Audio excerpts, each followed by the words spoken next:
கோவில் வந்திருக்கோம். அது பார்த்தீங்கன்னா கவி ஸ்ரீ நரசிம்ம திருக்கோவில் அப்படி சொல்றாங்க. இங்க ரொம்ப ஃபேமஸான கோவில். உள்ள போய் பார்க்கலாம். குகைக்குள்ள இருக்குன்னு சொல்லியிருக்காங்க. வாங்க எப்படி இருக்குன்னு பார்த்துட்டு வரலாம்.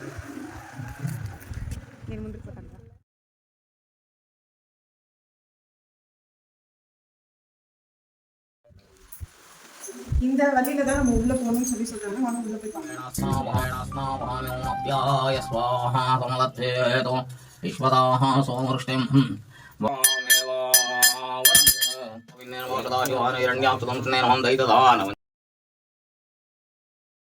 இந்த கோயிலோட ஸ்பெஷாலிட்டி என்னன்னு தெரிஞ்சுக்கணுன்னா நீங்களும் நேரில் போய் விசிட் பண்ணுங்கள். இந்த கோயிலில் கொடுக்குற அந்த கோவில் பிரசாதம் புளியோகரையும் பொங்கலும் அல்டிமேட்டாக இருந்தது. நீங்களும் ட்ரை பண்ணிவிட்டு கமெண்ட் பண்ணுங்கள்.